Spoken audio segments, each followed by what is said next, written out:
Vamos falar sobre todos os spoilers de Viúva Negra. Se você já assistiu o filme, tá tudo certo aqui, tá seguro, a gente vai comentar sobre tudo. Mas se você ainda não assistiu, cuidado, porque aqui é só spoilers. Se você quiser ver o vídeo sem spoilers, tá linkado em todos os cantos que é possível estar linkado.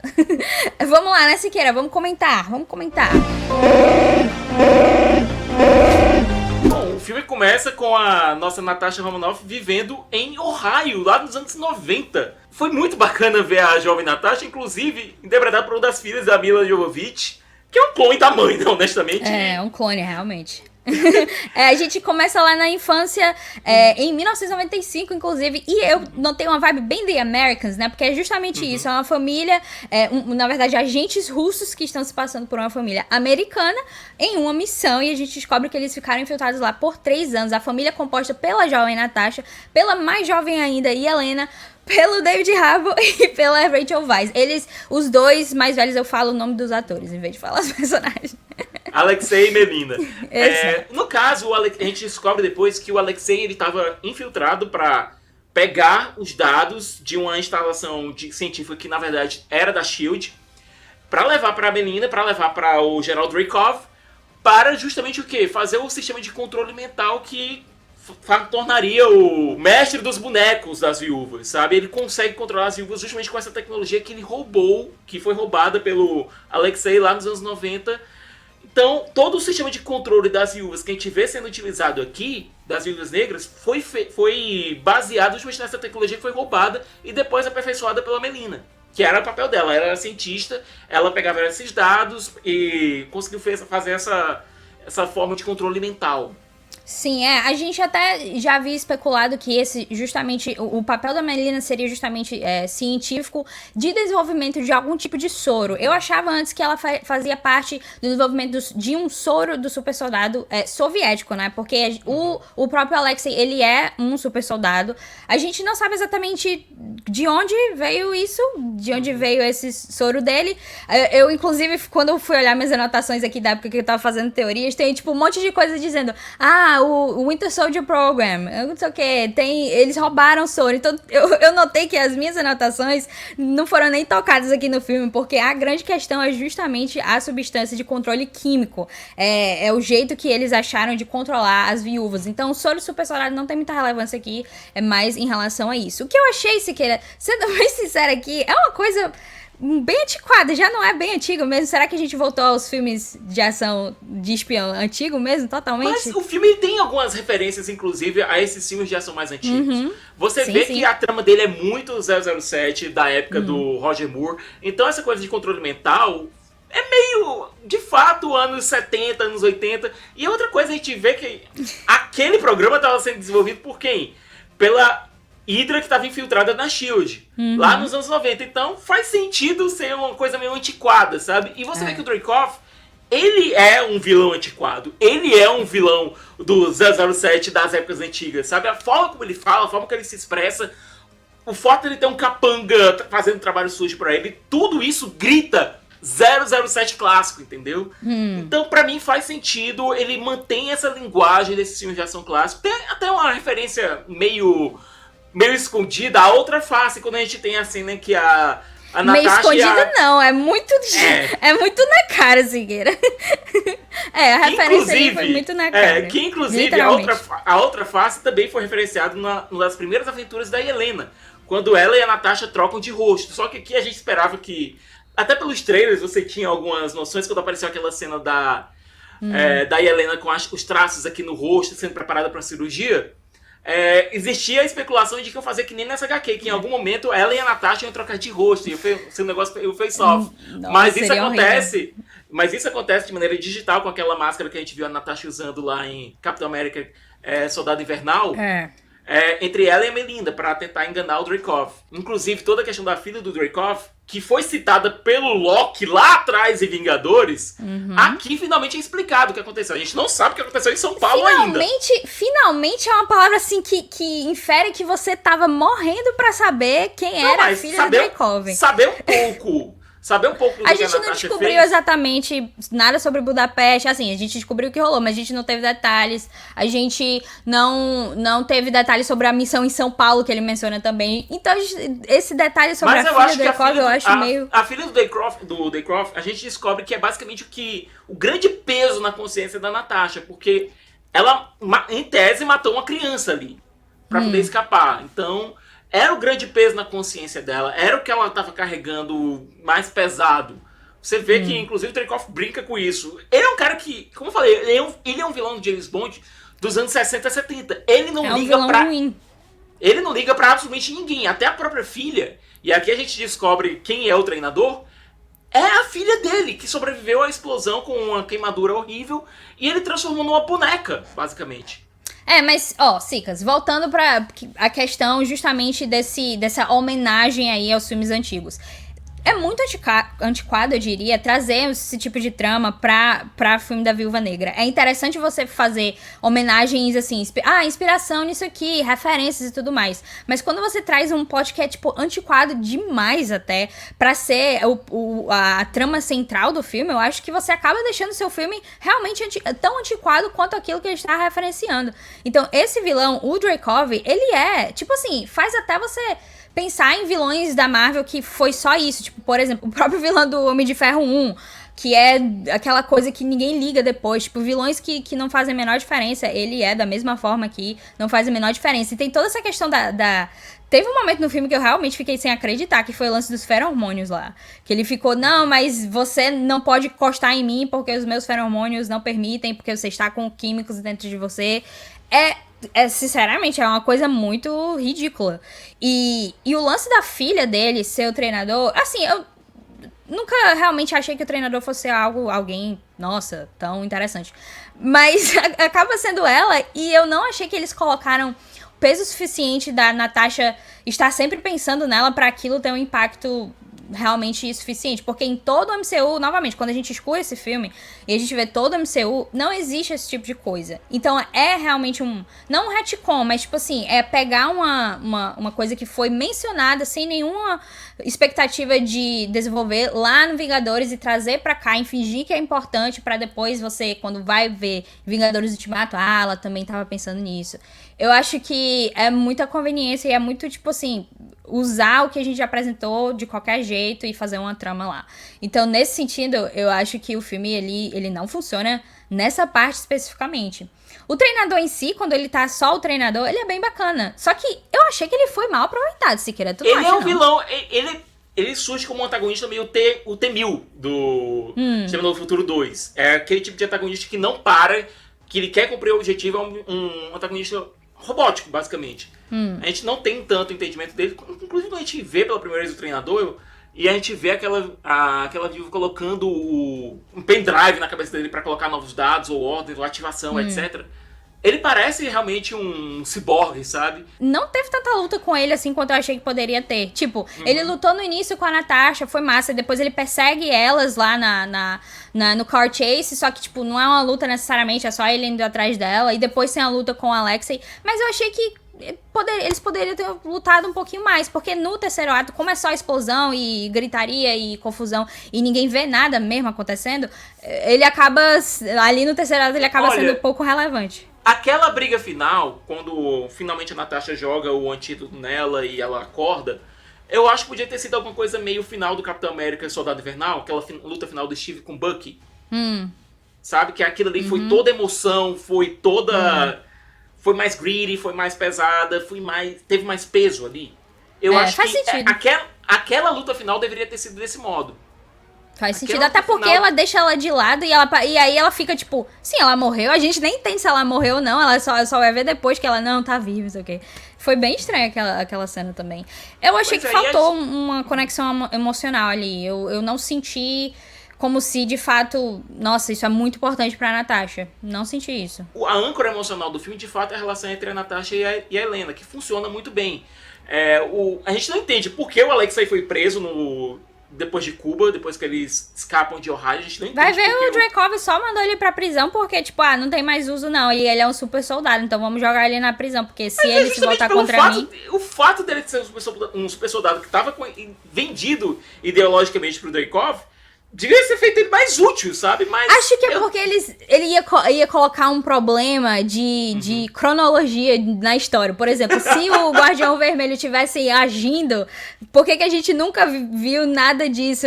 Por isso que o problema de filmes assim é esse, Kira. Porque você nunca pode fazer alguma coisa que afete totalmente o que você já contou. Então por que ele tá preso? Ele tá preso. A gente não entende nada sobre ele, na verdade. A gente não sabe de onde veio o soro. A gente não sabe porque ele foi preso. O uso porque ele dele doidou, justamente... porque na cabeça dele ele viveu grandes duelos contra o Capitão América e ele vende essa mentira como se ele realmente acreditasse nela, sabe? Total. E vamos comentar logo a cena pós-crédito aqui, só porque eu realmente ri. Porque a Val é muito boa. A Val aparece, gente. A Val aparece no Julia Louis-Dreyfus, né? Ela é demais. Quando a Helena vai lá, né, no túmulo da Natasha, pagar seus sentimentos lá e etc. Aí, do nada, a Val chega, soando o nariz e tudo mais, fazendo... E a Julia é tão boa que ela, tipo, ela tem aquele charme. A gente só viu ela, tipo, 2 vezes. E a gente já tá, tipo, meu Deus, a Val é muito boa. Só lembrando, né, que essa personagem é a Valentina Allegra de Fontaine, que ela aparece brevemente na série do Falcão e Soldado Invernal, oferecendo ao John Locke a chance de ser o agente americano ali, né? Ela parece estar recrutando justamente pessoas com índoles não tão boas pro seu grupo de anti-heróis. E eu achei muito engraçado porque ela diz: eu tenho uma missão pra você, esse é o homem que matou a Natasha, é o Clint. Aí eu ri, porque tipo assim, isso faz sentido, mas também não faz, só que comédia que ela vai vender essa história de que o Clint matou a Natasha. E eu fiquei tipo assim, realmente... Não é exatamente fato, mas é o responsável pela morte Exato, eu ri por conta disso, porque vira uma coisa até metalinguística da gente sempre ter reclamado e tal, do pessoal reclamar. O Jurandir Filho, nas redes sociais, ele vive dizendo: deixaram esse inútil do Gavião Arqueiro vivo e mataram a Natasha. Eu acho que essa fala foi direto pra ele, sabe? Eu acho que se ele tivesse no lugar da Helena, ele com certeza ia acreditar nisso.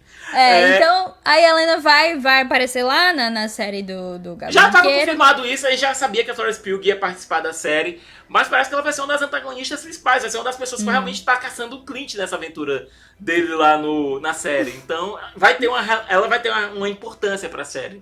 E essa é a única aparição do Clint no filme, não tem nada, a gente só tem uma referência a ele em relação à missão de Budapeste, mas a gente não vê Budapeste de verdade com o Clint, nem nada do tipo. Então, quem ainda estiver esperando ver isso, a gente nunca vai ver e é só aceitar mesmo. E nem também nada com o Soldado Invernal, não tem nada de referência de nada disso. A expectativa só dizer que existia o programa Soldado Invernal e pronto, só é citado. Não, exatamente. A minha expectativa, por isso que minhas anotações é tudo cheio de coisa, porque minha expectativa é que a gente tivesse mais acesso justamente a essa época em que a Natasha estava treinando no Quarto Vermelho e a gente pudesse entender um pouco mais sobre a situação soviética da coisa, sobre os experimentos, tanto que isso conecta até com o que a gente tinha visto em Falcão e Soldado Invernal. Coisa, é 95, né? Então, 1995, até se a gente voltar um pouco, 1992, eles estão dizendo que estava lá há 3 anos, a União Soviética já tinha caído, sabe? Não, tudo bem, então a Hydra. O Alexei e a Melina faz sentido. Não, a gente pode dizer... A gente sabe que os russos nunca realmente devem ter largado a questão da KGB dele, que só virou FSB, sabe? Então, deve ser business as usual em relação às agências de inteligência deles. Então, a gente entende que existiam espiões e tal, que a Rússia depois podia negar. A gente, inclusive, viu naquela cena de flashback algumas cenas do Dreykov conversando com Boris Yeltsin, que era o presidente da Rússia lá naquela época. Algumas cenas dele conversando com Bill Clinton. Que, aliás, é bem estranho saber que, até certo ponto, o MCU teve os mesmos presidentes que o mundo real, sabe? É meio esquisito, mas vá lá, tudo bem. Mas eu queria espionagem, Siqueira, porque eu gosto muito disso. Eu queria um pouco mais dessa vibe de espionagem. Eu queria um pouco mais, por exemplo, quando o prólogo é total The Americans, e quando você fala de, tipo, roubar dados daquilo, a SHIELD, que na verdade é a Hydra, eles podiam ter explorado um pouquinho disso, mais do que essa parte do fim, porque o Dreykov diz que eu tenho um controle várias viúvas, várias mulheres ao redor do mundo, e isso acaba, tipo, não representando nada, porque isso é desmantelado e destruído, e isso não tem nenhuma relevância. Agora, não vai se você ter pensar bem, Luiz, isso também joga também dentro do MCU uma outra força a ser reconhecida, porque a gente tem agora um batalhão de viúvas solto por aí fazendo sala Deus o quê? Talvez trabalhando como mercenários, porque do jeito que a Val falou com a Yelena tava trabalhando como mercenária. Ela tava ganhando a vida fazendo o que ela sabe fazer, trabalhar como espiã. Então a Yelena ela tá trabalhando de fato. Na verdade, assassina, não espiã. Naquela área de trabalho, sabe? Roubando informações, matando, fazendo um network ali, outra colar, né? Então tu acha mesmo que aquelas mulheres que estão lá no pendrivezinho, no disquete, na verdade, elas vão ser usadas futuramente por alguma coisa? Elas podem ser usadas, talvez não num filme, mas talvez numa série, talvez da Yelena, numa série própria, num filme próprio da Yelena. Eu acho que não vai ser usada. A minha impressão é que tudo que acontece nesse filme, fora a Yelena, é totalmente irrelevante. Porque eu acho que o que eles quiseram fazer com esse filme é apresentar a Yelena e usar a Yelena depois. Eu acho até, assim, muito... Por exemplo, como isso passa em Guerra Civil, certo? A gente já sabe que existe um período de tempo em que nada aconteceu. Nesse sentido, assim, e que eles nunca apresentaram. Claro que eles podem falar, porque obviamente isso é a vantagem que eles têm de não contar as coisas, é dizer lá no filme de 10 anos depois, na verdade, aí em 2017, essas viúvas aqui apareceram e fizeram tal missão. Então eles podem sempre pegar e fazer isso agora. Só que a partir do momento em que esse filme já aconteceu, a história já aconteceu, e nada em relação a essas viúvas, tipo, como um grupo, né? A Yelena, tudo bem, ela é uma pessoa. A gente não sabe o que a Yelena fez, ok. Mas eu acho que as viúvas em si, elas não têm tanto impacto aqui. E eu acho que a gente pode apostar justamente na questão da Val e da Yelena. Eu acho que é o mais fácil da gente apostar aqui. Pode ser que a Val, inclusive, tenha contratado, eventualmente, o serviço dessas viúvas para fazer algum serviço ou outro.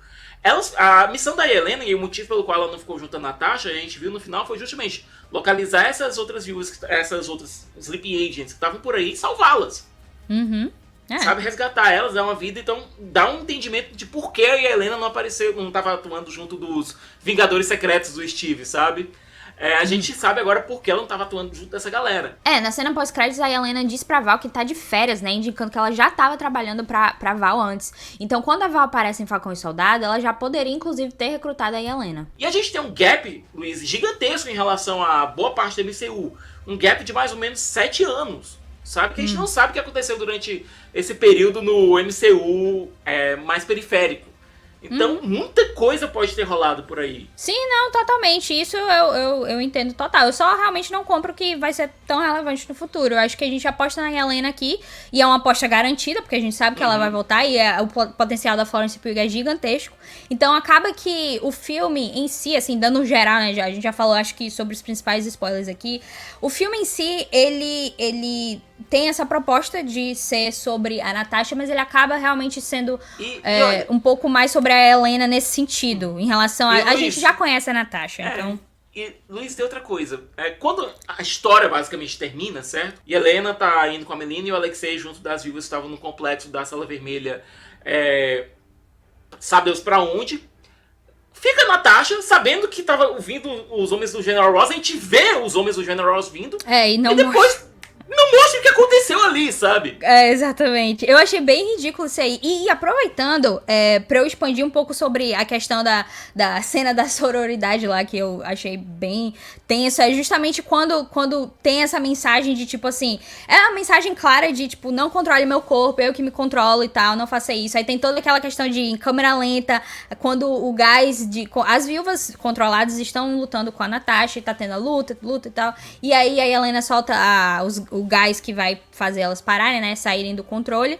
E aí tem todo um momento de tipo, eu vou ajudar vocês, ai, que legal, não sei o que, a gente tá junto aqui, existe esse companheirismo, essa sororidade e tal. E eu achei isso, novamente, como eu falei no vídeo, sem spoilers, é muito cena das mulheres lutando junto em Vingadores Ultimato, porque eu queria sentir o peso de uma organização de espionagem, uma organização assassina. E eu entendo que elas estavam sendo controladas, mas, tipo, É uma mudança muito brusca de tipo, não, vocês só estavam sendo controlados, vocês nunca quiseram fazer isso. Sendo que a Natasha, ela saiu do Quarto Vermelho e depois foi pra S.H.I.E.L.D., isso não tirou o instinto dela necessariamente. Então eu senti como se, por exemplo, o químico, né, o químico que estava nela, é o que faria ela ser assassina e não a própria habilidade. Então eu achei um pouco confuso nesse sentido. A habilidade continua lá, a questão é que essas habilidades estavam sendo utilizadas pelo Dreykov. Elas não queriam fazer aquilo de própria vontade, elas não estavam agindo com a própria consciência, elas não estavam cumprindo aquelas missões porque elas queriam, elas estavam sendo forçadas. As habilidades continuam lá, elas continuam tendo os mesmos instintos, as mesmas habilidades. Agora, o que eu queria ter visto é que elas dariam cabo do Dreykov, sabe? Elas teriam a desforra. Eu acho que isso teria sido um destino bem melhor do que, sabe, o Dreykov explodir num helicóptero. Talvez isso fosse melhor do que, tipo, um fim em que, vamos todas juntas em direção ao arco-íris. Talvez fosse melhor mesmo, tipo, de um fim de todas elas lutando lá em um complexo em si, né? Eles tirassem toda essa questão de destruição e fogo e incêndio e destroços, que toda essa parte de... não é legal. A gente já tá cansado de ver um monte de CGI voando na nossa cara. Tem jeito criativo de fazer esse tipo de coisa. Não foi como eles fizeram. Eu concordo contigo, seria bem bacana elas tendo pra citar The Boys, imagina aquela cena do último episódio em que todas as minhas dão uma surra na tempesta, sabe? Porque ela representa justamente aquilo que elas estão tentando se livrar. Se troca a Tempesta pelo Dreykov e troca as heroínas lá pelas viúvas, teria algum sentido, sabe? Teria alguma força no final. Ela se livrando do cara, daquela pessoa que estava controlando eles, do homem que estava controlando elas, daquela pessoa que tirou o livre-arbítrio delas, teria um peso gigantesco, sabe? A Natasha dizendo, olha, tá aqui ele, façam com ele o que vocês quiserem. Só que um personagem que a gente nem mencionou foi o Rick Mason, que, na verdade, ele só tá lá existindo, ajudando a Natasha. Ele é o kill, ele é o kill. É o kill do 007 pra Natasha, sabe? Ele é o cara que dá os equipamentos, que dá os pontos de fuga, dá as armas, etc. É o kill. Novamente, a presença dele é mais uma referência à franquia 007. Ele é o cara dos equipamentos. A gente falou também um pouco aqui da questão da personagem da Rachel Weisz, a Melina, que é a mãe das meninas. E a gente entende que o conhecimento dela é um pouco diferente do condicionamento que as outras viúvas tinham, essas viúvas mais novas. Ela é mais próxima da Natasha. Tanto é que ela fala que passou pelo condicionamento da Sala Vermelha, esse condicionamento psicológico, 4 vezes antes mesmo da própria Natasha nascer, sabe? Então tá muito enterrado na cabeça dela. Eu acho que devia ter tido um peso maior em relação à forma como ela se livrou e fez aquele plano junto à Natasha. A gente ficou um pouco sem... Beleza, foi por conta do amor que ela tem pela Natasha, por um instinto maternal, ok. Mas eu acho que faltou um pouco mais de explicação sobre como isso aconteceu. Sim. Ela não teve tanto desenvolvimento, infelizmente, né? Realmente a Melina ficou um pouco de lado. E, assim, é isso. Acho que a gente falou sobre os spoilers mais, né, relevantes. Acho que o pessoal, em termos de curiosidade de spoilers, acho que o pessoal tava mais querendo saber quem era o treinador, né, e acabou que realmente... Eu achei até estranho, porque tem uns créditos iniciais, né, apareceu lá o nome da Olga Kurilenko, e eu fiquei... Quê?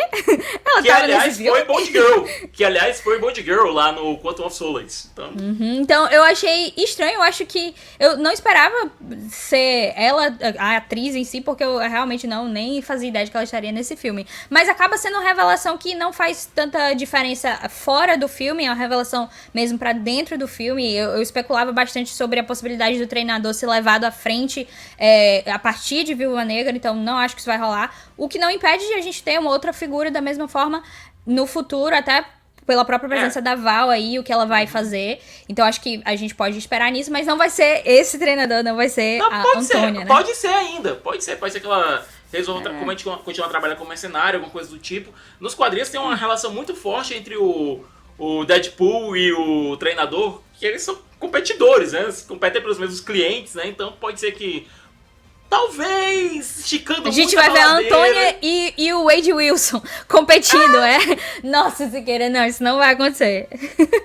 Olha, talvez outro treinador sirva pra competir com o Deadpool, mas essa personagem que a gente conheceu aqui... Competir, tô dizendo, brigar pelos mesmos clientes, sabe? Entendi, competir na mesma área de trabalho. Ela é um pouco mais séria, eu senti que ela é uma personagem um pouco mais séria e atormentada. Mas, enfim, a gente não sabe se ela vai ser explorada nesse sentido. Surpreendente...